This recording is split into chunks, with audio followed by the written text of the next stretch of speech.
नमस्कार, बुलेटिन में आपका स्वागत है। आपके साथ मैं हूं जीनत सिद्दीकी। शुरुआत करते हैं खबरों की। उत्तराखंड में जमीन की अवैध खरीद को लेकर धामी सरकार ने सबसे बड़ा फैसला लिया है। अब उत्तराखंड शासन ने उस मामले को गंभीरता से लिया ताकि किसी समुदाय विशेष की वजह से डेमोग्राफी यानी किसी खास जगह की जनसंख्या पर असर न पड़े। संतुलन बिगड़ने से राज्य के कुछ खास इलाकों में सांप्रदायिक माहौल बिगड़ने की संभावना है। इसी को देखते हुए सभी डीएम, एसएसपी और डीजीपी को निर्देश जारी किए गए हैं।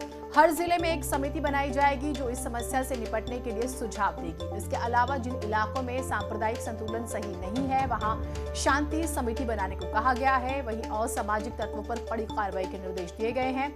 जिले के ऐसे लोगों की लिस्ट तैयार रखने को कहा गया है जो दूसरे राज्यों से आकर यहां रह रहे हैं और उनका आपराधिक रिकॉर्ड है। सभी डीएम को निर्देश दिए गए हैं कि अवैध तौर पर जमीन खरीदने और बेचने का काम ना हो। वहीं ये भी देखा जाए कि कोई ऐसा व्यक्ति किसी पर संपत्ति बेचने का दबाव ना बना रहा हो। बता दें कि पिछले दिनों कई जगहों से शिकायतें आई थी कि खास समुदाय के लोग अवैध रूप से राज्य के कई इलाकों में जमीन की खरीद फरोख्त कर रहे हैं। दीपांकर हमारे साथ, हमारे सहयोगी जुड़े हुए हैं। दीपांकर, ये जो सुनने में आ रहा है ठीक लग रहा है, लेकिन टेक्निकली हम ये जरूर समझना चाहेंगे कि क्या ऐसे मामले आए थे जिसके बाद इतना बड़ा फैसला लिया गया, या फिर इसे इलेक्शन से जोड़कर देखा जाए? बिल्कुल जीनत, इस तरह के स्थितियां थी पिछले कुछ सालों में। अगर आप देखें तो पिथौरागढ़, रुद्रप्रयाग, पौड़ी डिस्ट्रिक्ट, ऐसे खासतौर पर पहाड़ी डिस्ट्रिक्ट से इस तरह की दिक्कतें जरूर आई थी जहां पर कुछ लोगों पर दबाव बनाकर खासतौर पर जमीन बेचने के लिए मजबूर किया गया, या फिर ये कहा गया कि दूसरे राज्यों से ऐसे कुछ लोग हैं जिनकी कोई वेरिफिकेशन नहीं है, उनके आपराधिक रिकॉर्ड है और वो लोगों को तंग कर वहां पर अपनी दखलंदाजी चाहते हैं। ऐसे में बात जब त्रिवेंद्र रावत मुख्यमंत्री थे, तीरथ रावत मुख्यमंत्री थे, तब भी ये बातें आई थी कि क्या सरकार कोई कड़ा स्टेप लेगी। लेकिन अब मुख्यमंत्री धामी ने शासन को निर्देश दिया और जिस तरह आप देख रही है कि सभी डिस्ट्रिक्ट्स के डीएम, एसएसपी और खुद डीजीपी को कहा गया है कि आप सभी जगहों पर इस बात की नजर बनाकर रखें कि जो भी व्यक्ति जिसके पास उसका वोटर आई कार्ड सही नहीं है, जिसका आधार कार्ड नहीं है, कोई प्रूफ नहीं है और वो अगर जमीन की खरीद फरोख्त में इन्वॉल्व है या कहीं पर जोर जबरदस्ती करता है तो ऐसे लोगों की लिस्ट तैयार की जाए। कुल मिलाकर आप अगर देखें जीनत, तो जिस तरह उत्तर प्रदेश में योगी सरकार ने असामाजिक तत्वों के खिलाफ एक अभियान चलाया है, कहीं ना कहीं यूपी स्टाइल अब धामी सरकार का भी यहाँ पर देखने को मिल रहा है जीनत। ठीक, और इसका इंतजार भी करना होगा और आपने बाकायदा कुछ जगहों का जिक्र भी किया। बहुत शुक्रिया आपका तमाम जानकारियों के लिए। देहरादून में आज पुष्कर धामी कैबिनेट की बैठक हुई जिसमें कई बड़े फैसले लिए गए। राज्य कर्मचारियों के लिए 11% महंगाई भत्ता बढ़ाने के प्रस्ताव पर मुहर लगा दी गई है। महंगाई भत्ते को 17% से बढ़ाकर 28% कर दिया गया है, यानी कि कर्मचारियों को चुनाव से पहले सैलरी का बड़ा तोहफा मिला है। कैबिनेट की बैठक में कुल 29 प्रस्ताव आए थे जिसमें से 3 स्थगित किए गए हैं। 2 मामलों में सीएम को अधिकृत किया गया है और बाकी 24 मामलों पर मुहर लग गई है। नगर पालिका श्रीनगर को नगर निगम बनाने का फैसला लिया गया है। साथ ही साथ नगर पंचायत लोहाघाट को नगर पालिका बनाने का फैसला लिया गया है। टिहरी के तपोवन को नगर पंचायत का दर्जा दिया गया है। राज्य में हवाई जहाज के फ्यूल यानी कि एटीएफ पर बैन जो 20% से घटाकर 2% किया गया है, जिससे राज्य में हवाई सेवाएं सस्ती हो जाएंगी। वहीं राज्य में नजूल भूमि पर भी अब लोगों को पट्टा देने की कार्रवाई शुरू होगी। राज्य में अस्पतालों की अब 5 कैटेगरी होंगी, इसका फैसला लिया गया है। बीजेपी ने आज कांग्रेस पर बड़ा हमला किया और यह हमला था बीजेपी के राष्ट्रीय मीडिया प्रभारी अनिल बलूनी का। बलूनी ने कहा है कि कांग्रेस के इतने नेता बीजेपी ज्वाइन करना चाहते हैं कि बीजेपी को हाउसफुल का बोर्ड लगाना पड़ रहा है। हालांकि इस पर कांग्रेस ने भी पलटवार करने में देर नहीं लगाई है।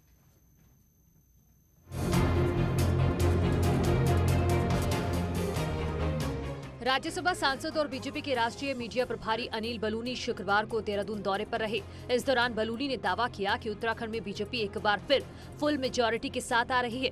उन्होंने कहा कि कांग्रेस में भगदड़ मची है, कार्यकर्ताओं का मनोबल टूट चुका है। हरीश रावत और 1-2 नेताओं को छोड़कर सब बीजेपी ज्वाइन करना चाहते हैं। हालात ये हैं कि अब बीजेपी को हाउसफुल का बोर्ड लगाना पड़ सकता है। देखिए, कांग्रेस के अंदर हरीश रावत जी को छोड़कर और एक आध और व्यक्ति को छोड़कर प्रत्येक व्यक्ति भारतीय जनता पार्टी में आना चाहता है। कांग्रेस का जो कार्यकर्ता उसका मनोबल टूट चुका है और प्रत्येक व्यक्ति भारतीय जनता पार्टी में आने के लिए तैयार है। अब हम लोगों के भाई हमारे अंदर तो स्पेस लिमिटेड है ना, तो हमको हाउसफुल का वोट लगाना पड़ता है। लेकिन कांग्रेस के अंदर भगदड़ मची हुई है।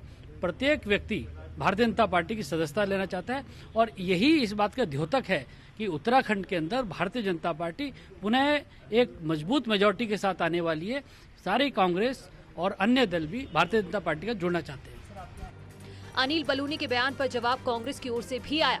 कांग्रेस के प्रदेश अध्यक्ष गणेश गोदियाल ने तो बाकायदा बीजेपी को 15 दिन का समय भी दे डाला कि बीजेपी इसके बाद देख ले कि उनका हाउस कितना फुल रहेगा और कितना खाली। वो इस बात का खुलासा करें कि हाउसफुल का बोर्ड उन्हें किस नेता के लिए लगाना पड़ा है। इस 15 दिन का समय जाने दीजिए। इस 15 दिन के बाद पता चलेगा कि उनके यहाँ कितना हाउसफुल है और उनका हाउस कितना खाली हो रहा है। ये 15 दिन के बाद पता चल जाएगा। बीजेपी और कांग्रेस में खींचतान जारी है। बीजेपी कांग्रेस के एक विधायक को पहले ही अपने पाले में ला चुकी है और दावा है कि रडार पर अन्य विधायक भी हैं। अब कांग्रेस अगले 15 दिन के बाद क्या गुल खिलाएगी, ये देखना बाकी है। न्यूज़ 18 के लिए देहरादून से सुनील नवप्रभात की रिपोर्ट। उधर कैबिनेट मंत्री हरक सिंह रावत दिल्ली में गृह मंत्री अमित शाह से मुलाकात कर देहरादून लौट गए हैं। त्रिवेंद्र रावत से विवाद के बाद ये मुलाकात अहम मानी जा रही है और इसके कई मायने भी निकाले जा रहे हैं। हरक सिंह रावत ने शाह से मुलाकात पर कहा है कि अमित शाह को सभी बातों की जानकारी है। उन्होंने कहा, मैंने जो कहा था सही कहा था और मैं अपने बयान पर कायम हूं। ढेंचा बीज घोटाले के मामले में बयान को लेकर हरक और त्रिवेंद्र आमने सामने थे। उनको भी सारी चीजें मालूम रहती हैं क्योंकि वो माननीय अमित शाह जी होम मिनिस्टर हैं और इस नाते भी और पार्टी के बहुत वरिष्ठ नेता हैं, इस नाते भी बहुत सारी चीजें उनको सारी मालूम रहती हैं। और मैं इस विषय पर बहुत बातचीत नहीं करना चाहता क्योंकि मैंने जो बात आपके चैनल में इंटरव्यू के समय कही थी वो मैंने सकारात्मक तरीके से कही थी।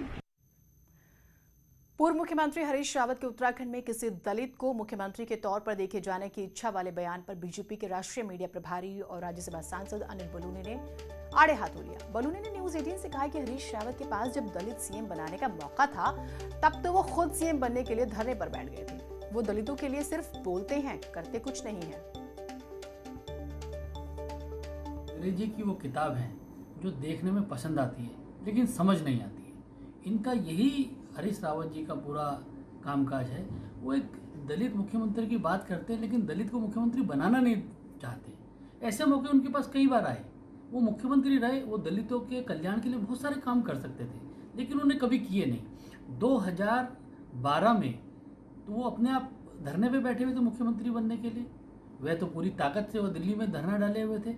उस वक्त चाहते तो उनके पास प्रदेश के प्रमुख लोग थे दलित, उस वक्त उनके लिए बैठते तो हम कहते कि उनकी बात सच्ची है। लेकिन उनके खुद बनना चाहते हैं और दूसरों की बात करते हैं, यही उनका तरीका है, तुष्टीकरण करते हैं। केदारनाथ धाम में 20 अक्टूबर तक आदिगुरु शंकराचार्य की मूर्ति अस्तित्व में आ जाएगी। पर्यटन सचिव दिलीप जावलकर का कहना है कि शंकराचार्य की मूर्ति का काम लगभग पूरा हो चुका है। दक्षिण भारत से मूर्ति के सभी पार्ट्स चिनूक हेलीकॉप्टर से केदारनाथ पहुंचा दिए गए हैं। खराब मौसम की वजह से कुछ दिक्कतें आ रही थी। पर्यटन सचिव ने यह भी कहा है कि 27 सितंबर से मूर्ति को इंस्टॉल करने का काम शुरू हो जाएगा और 20 अक्टूबर तक मूर्ति बना ली जाएगी, यानी कि असेंबली। उसके पार्ट्स जो हैं, आप ये सोचिए कि क्योंकि अलग अलग चीजें बनाई गई हैं तो उन सभी को असेंबल किया जाएगा, जोड़ा जाएगा। चिनूक के माध्यम से सभी के सभी हमारे पार्ट्स उसके ऊपर पहुंच गए हैं। उसको स्थापित करने वाले जो उसके जो बनाने वाले जो निर्माता है उन्होंने जो है 27 तारीख से अपना कार्य करेंगे। उम्मीद है कि 20 अक्टूबर तक हम लोग ये कार्य पूर्ण रूप से पूरा कर। बद्रीनाथ धाम में मास्टर प्लान के काम का शिलान्यास प्रधानमंत्री नरेंद्र मोदी करेंगे। पीएम मोदी के सलाहकार ने खुद बद्रीनाथ में एक दिन रुककर सबका मूड भांप लिया और फिर पर्यटन सचिव को वो तारीख तय करने को कहा है जब काम पूरा हो सके।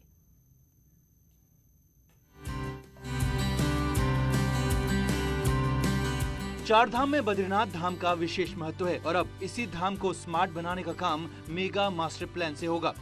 खुद प्रधानमंत्री नरेंद्र मोदी ने मास्टर प्लान को फाइनल किया है और काम का शुभारंभ इसी साल पीएम मोदी के हाथों ही किया जाएगा और इसी का जायजा पीएमओ में सलाहकार भास्कर खुलबे ने एक दिन बद्रीनाथ में बिता कर लिया और पर्यटन सचिव को कहा कि वो जल्द तारीख तय करके बताएं। कि बहुत सारी जगह हम परिकल्पना करते हैं, हम काम शुरू कब करेंगे। मैंने कहा ये क्योंकि एक अलग तरीके का काम हम करने जा रहे हैं, हम तय कर लें किस दिन हम ये काम पूरा करके विष्णु को अर्पण करेंगे, वो आप तारीख बता दीजिए।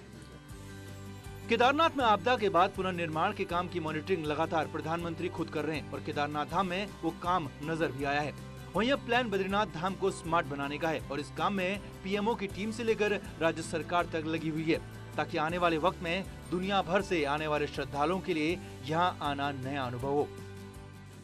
बद्रीनाथ मंदिर का एक छोटी स्मार्ट सिटी के तरीके से हमें डेवलपमेंट करना है और उसमें इस तरीके से विकास करना है कि हमें लगे कि हम भविष्य के बहुत लंबे समय तक एक ऐसा समायोजन कर रहे हैं इस मंदिर परिसर में कि सभी को लगे कि हाँ, इस मंदिर में आने के बाद उन्हें ऐसा एक स्वरूप देखने को मिला है मंदिर के आयाम का, जिससे वो पहले अनभिज्ञ थे।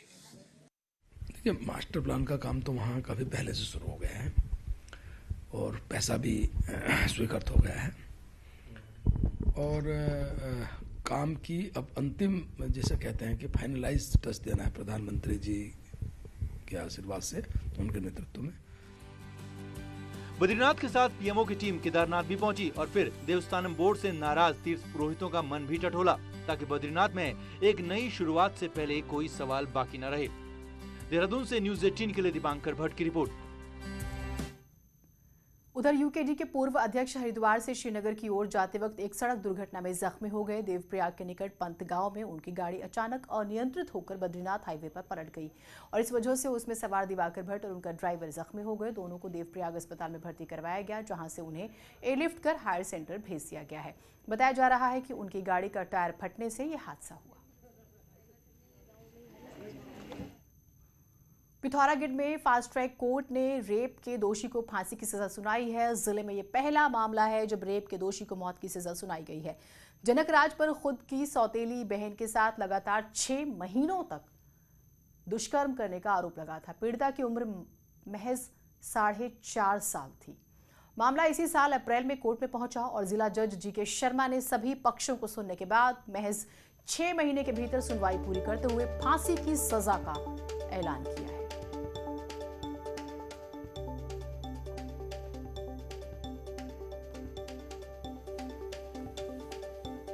द्वारा इसे फास्ट ट्रैक की तरह से लेते हुए तुरंत गवाह कराते हुए अप्रैल का ये मामला है और आज माननीय न्यायालय ने उसमें फैसला कर दिया है और जो अपराधी है, जो सौतेला भाई है, उसे फांसी की सजा माननीय न्यायालय द्वारा दी गई है। अखाड़ा परिषद के अध्यक्ष महंत नरेंद्र गिरी की मौत की गुत्थी उलझती जा रही है। नरेंद्र गिरी की कॉल रिकॉर्ड से हरिद्वार के कुछ रियल एस्टेट कारोबारियों से कई बार बात होने की बात सामने आई है। जांच एजेंसी के रडार के बाद हरिद्वार में भी नए खुलासे अब होने लगे हैं।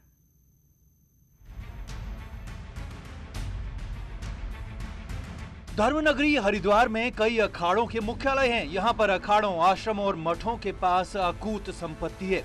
कुछ अखाड़ों के पास तो शहर के लगभग हर हिस्से में जमीन है। हरिद्वार में अखाड़ों के महंतों और रियल एस्टेट कारोबारियों के बीच में सांठ-गांठ काफी पुरानी रही है। यही कारण है कि धर्म, परमार्थ और जनहित के उद्देश्य से अर्जित की गई संपत्तियां अब अपार्टमेंट्स, शॉपिंग कॉम्प्लेक्स और मॉल में तब्दील हो रही हैं। साल दर साल यहाँ ऐसे अपार्टमेंट्स और सोसाइटीज की संख्या बढ़ती जा रही है जो अवैध ढंग से अखाड़ों की जमीन पर खड़े हैं। राजस्व चोरी और नियमों को दरकिनार कर इमारतें खड़ी करने का एक खेल सबके नाक के नीचे हो रहा है, लेकिन मजाल है कि कोई अधिकारी मामले की सुध ले। जो मंडलेश्वर या बाबा हैं, उनका एक गठबंधन बना हुआ है। उन्होंने तमाम धार्मिक संपत्तियों को, जो धार्मिक और पुण्यात्म उद्देश्य की थी, उन संपत्तियों पर माफियों को बिठा दिया। हम सामने देख रहे हैं, ये पूरी अखाड़े की संपत्ति है। ये हम देख रहे हैं, ये पूरी धार्मिक संपत्ति है। अखाड़े के साथ साथ बिल्डरों की मिली भगत रहती है। भूमाफियाओं की निगाह हमेशा ऐसी ज़मीनों पे रहती है। तो जब हम खुद इस तरह का ऑफर करेंगे कि भाई मेरी ज़मीन है और इस तरह से इतना भाव और ये करिए, तो बिल्डर तो आएगा ही आएगा। धर्मनगरी में धार्मिक संपत्तियों की खरीद फरोख्त न सिर्फ विवादित बल्कि रक्त रंजित भी रही है। राज्य गठन के बाद से अब तक हरिद्वार में दर्जनों संतों की हत्या और संदिग्ध मौत हो चुकी है। संतों की संदिग्ध मौत के पीछे संपत्तियों की खरीद फरोख्त का विवाद बताया जाता है। महंत नरेंद्र गिरी की मौत का कारण चाहे जो भी हो, लेकिन हरिद्वार के रियल एस्टेट कारोबारियों का महंत के फोन में लंबा चौड़ा रिकॉर्ड पाया जाना संपत्तियों की खरीद फरोख्त की ओर इशारा करता है। अवैध इमारतें खड़ी करने का ये कारोबार प्रशासन के अधिकारियों की आंखों के सामने होता है। न्यूज़ 18 पुलकित शुक्ला, हरिद्वार। एक छोटा सा ब्रेक ले रहे हैं, कहीं मत जाइएगा।